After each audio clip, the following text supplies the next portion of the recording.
Listen closely. Do you hear that? No? Good. Because after these 3 stories, you will.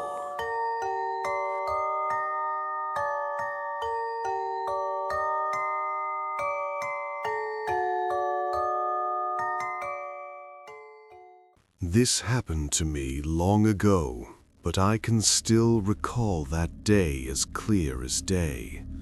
It's a bit long, but I'll try to simplify as possible. When I was young, maybe 5 or 6 years of age, my family moved over to Hungary from the UK due to my father's job requirements. In the early 1990s, when the dissolution of the Soviet Union had turned the Socialist Republic to liberal democracy, allowing large corporations finally to enter the country and establish a foothold in the land of opportunities. My father was one of those companies. We bought a large mansion-like house in Budapest. The house was large, with 4 rooms and a large front and backyard. I was told the house was considerably cheap compared to its large size. Our parents thought it was because the country was under communist rule that everything was so cheap. Few months had gone by, and me and my sisters were getting settled in nicely. It was great having a huge backyard, and school was fun.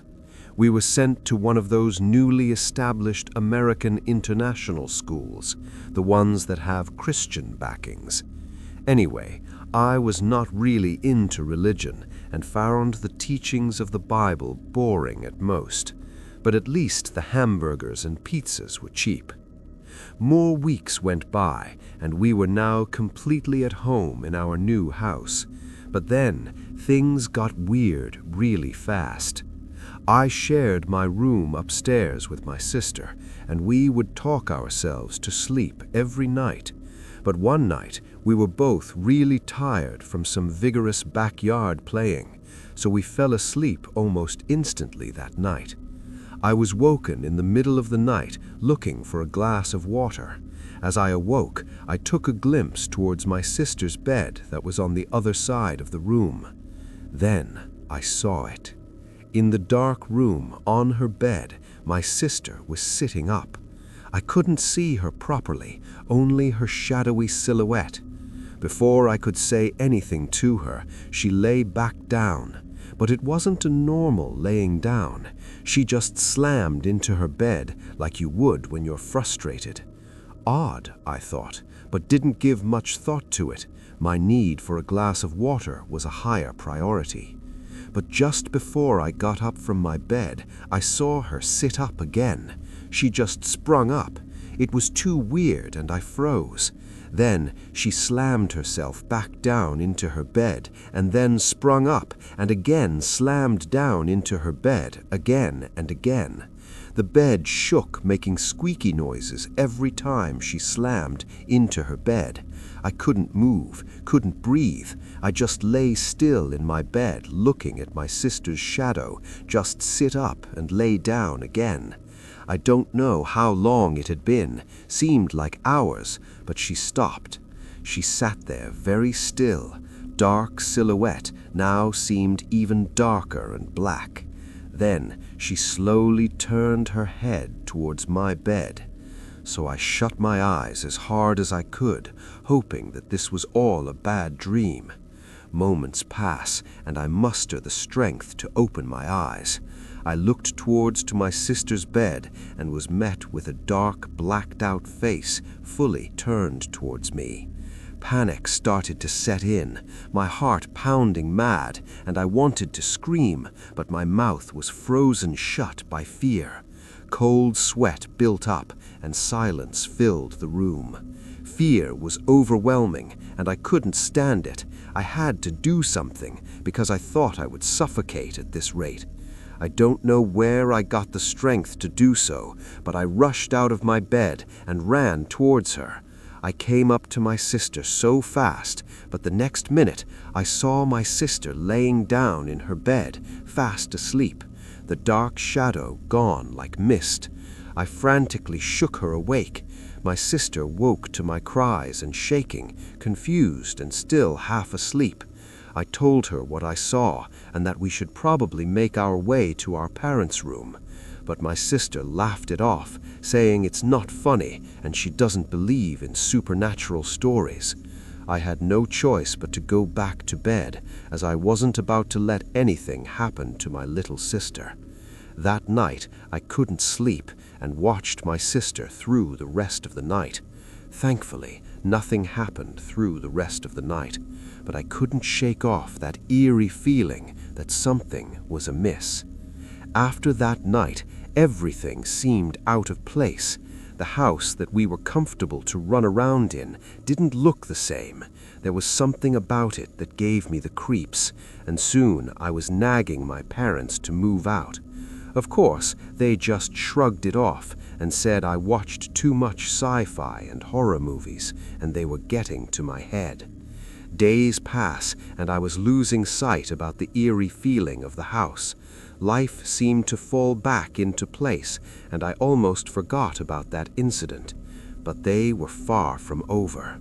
I woke up one morning from screams by my mother, who'd just come out of her room that morning. She was looking at me.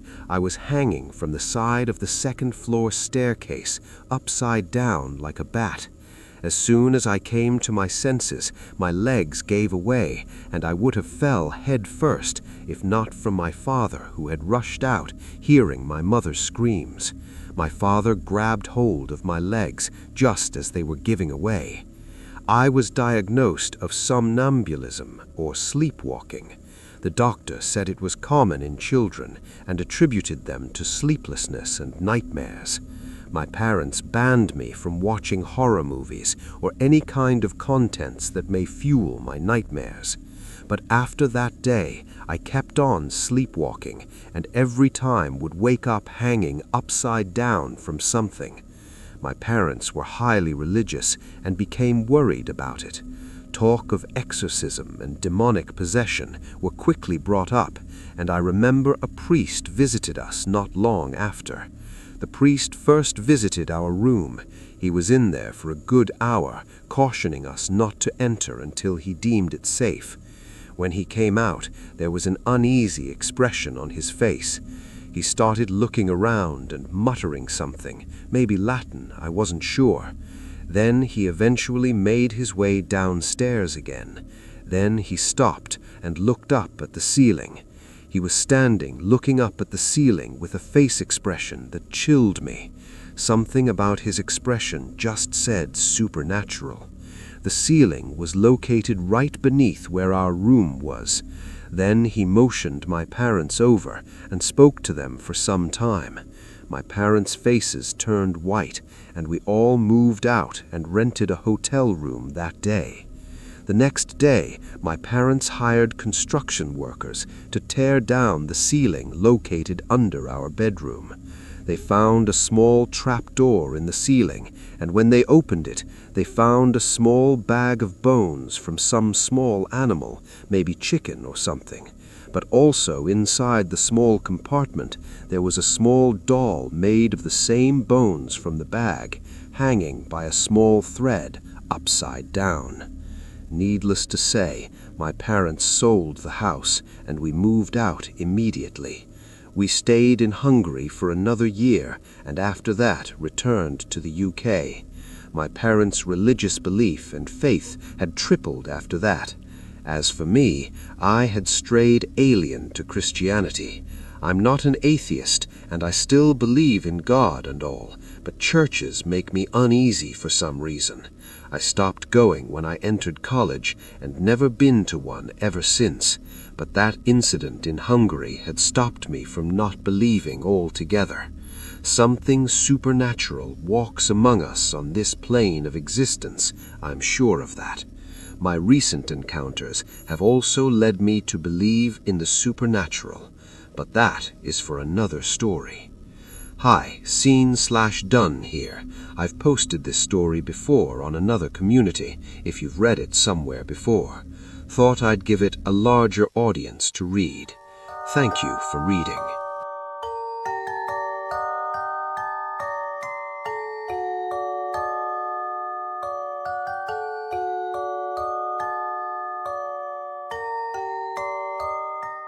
So my uncle used to work a lot when I was younger. He's done a lot of different things to make money, but one consistent thing is that in the summer months and into late fall, he paints houses. It's a legitimate business and everything. He's got a truck with a number and a name and supplies in the back, the works. Every now and then he would call my dad when he needed a little extra help, and I'd work for him. No big deal, really. It's just painting houses. What could possibly go wrong? Well, it takes a while to paint a whole house. If the weather conditions aren't right, then you can't paint. One particular fall was extremely wet. It rained what felt like every single day. My uncle would paint multiple houses at a time, so sometimes he would get caught up due to situations like these, and I'd work a little more than usual. That was fine by me, though. The job wasn't hard and it paid well. Anyway, it was a warm day for late fall, but there was still a distinct chill in the air, one that kind of penetrated through you and stung your soul. My uncle had this job he had to finish. It was an old Victorian house in a quiet part of town. A lady and her husband, who was an author, lived there. Due to the weather, it had taken longer than expected to paint the house, and there were family issues going on at the time, which further complicated things. So my uncle gets a call one day from the lady who lives at the house. She says that her husband is trying to write his next book, but he keeps getting distracted by the scaffolding outside the house, so she wanted to know if we could come over and finish the job as soon as possible. My uncle was always an honest businessman. They had contracted him to do the job in midsummer, but he had lots of jobs that summer, and the wet conditions I mentioned above made it difficult to finish anything. However, these people were insistent but really polite, and not wanting to lose customers or get a bad recommendation, my uncle decided to put the house as a high priority. After all, it would only take a day or two to finish. So we show up to this house mid-afternoon. Like I said, it was a weird kind of chilly that day, and I also remember a really eerie calm. The day was slightly overcast, so everything was shrouded in gray. It was like the perfect setting for a mystery crime novel. So we arrive at this house, and my uncle and I move to the back. The front of the house was already done, so there was nothing left there. My uncle, being the more experienced painter, would always do the touch-ups, and I would simply apply the first coats, since they took little skill. Anyway, we get to the back of the house, and he asks me if I'm scared of heights. I was 17 at the time, and although they do creep me out a little, I didn't want to seem like a child in front of my uncle, so I told him I wasn't. He was happy to hear that. He has me climb up the scaffolding to the 3rd floor to finish an upper section of the house. There was a window up there, a small little oval one that looked into the attic. The attic also happened to be the husband's study. He would do most of his writing in there. So I'm climbing up this scaffolding, cans of paint dangling behind me, and various paintbrushes and other tools in the utility belt my uncle let me borrow. I get to the top of the scaffolding and set all my supplies down. I crack open a can of paint and start painting like I had a few hundred times before. Outside of the temperature, the overcast, and the eerie calm, this day was like any other. I'm working my way across the top part of the house when I get to the window that looks into the study. I bend down, dip my paintbrush, and stand back up to paint above the window. The window was in my direct line of sight, and I couldn't help gazing in. I see a man, the husband, staring back at me with a face completely barren of any emotion. I had never seen a face so devoid of feeling before. I still haven't. Of course, I get startled and take a step back. I chuckle and smile at the guy, but he doesn't smile back. Instead, while remaining completely emotionless, he draws a pistol up to his head that he was holding in his hand the whole time and proceeds to blow his brains out right in front of me while I'm staring at him. In utter shock, I gasp and let out the smallest scream as I step back in fear. Only I stepped back a step too much and fell off the scaffolding. Alerted by the gunshot, my uncle looked up in just enough time to see me fall off the scaffolding from the 3rd story. I was lucky enough to land in a bush and only suffer a broken ankle and a few scratches. The biggest wounds happened in my head. I had to go to counseling for a while. It's been years since then, and I still remember that man's face. I've never forgotten it. It will always be burned in the back of my head. I know why, looking back, his face was so devoid of emotion, because he never felt any emotion at all. He literally didn't care what he was doing. As it turns out, the man was seriously depressed and facing marital issues with his wife. Combined with a few too many nights drunk on whiskey and facing writer's block, I guess he decided he couldn't take it anymore. His wife moved out of the house shortly after, and we never finished the job. To this day, that house remains abandoned, and to this day, I try not to drive down the street it's on. I'm scared that if I do and happen to pass the backyard, I'll see that man staring back at me from that window, cold and emotionless.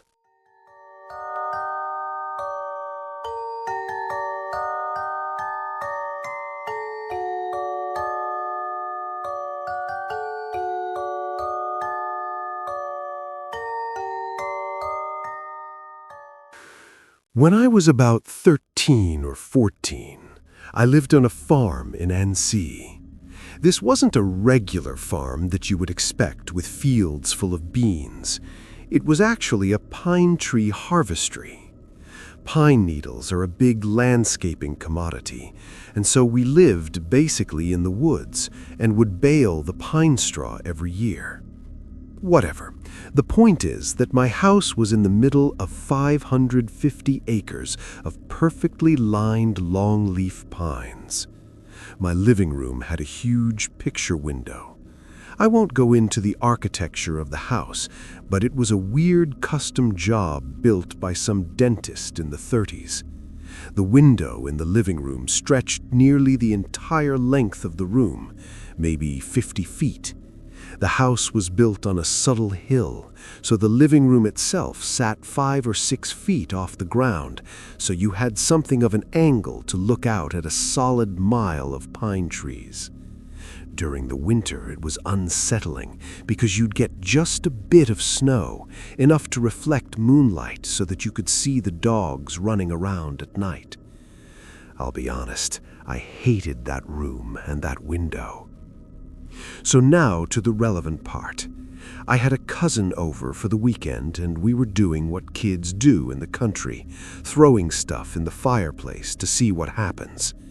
It is getting late and the fire is dying down, so we build the big kingdom of couch cushions and blankets in the living room and get ready for bed. Nothing out of the ordinary until we hear the dogs barking. They were really far away. The property stretches for nearly a mile, so I just assumed they were chasing off whatever animal felt like shitting in my yard. So my cousin is staring out the window and not saying anything, which prompts the standard, "What's up?" He just kind of keeps staring and says he feels like he's seeing things. Naturally, I get all anxious and start staring out the window as well.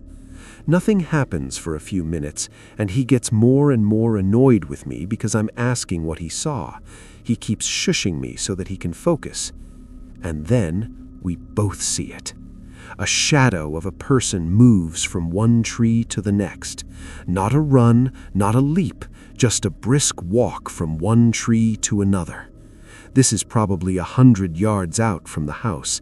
We can't actually tell if the person is coming closer or not because we're dealing with moonlight reflecting off of snow, slush, or ice. I guess the crazy part is that we didn't so much freak out because at this point there is still that chance that we didn't see what we saw, you know? So we just kept staring. We should have gone to wake up my dad, but he's an idiot and the kind of guy to walk out on the patio and holler into the woods with his rifle. We were just scared enough to agree that we don't want to taunt whatever is happening. So about 3 minutes later, it happens again, but a good 50 feet from where we first saw it. Another person, another tree, a few strides, and they were gone. This happened every few minutes for the next half hour, and we just stared. At this point, I should mention that I didn't really have neighbors. The land surrounding our farm was federal paper. I don't know who owns it now. So it was miles and miles of uncultivated trees. You don't see people around the farm unless they intend to be there.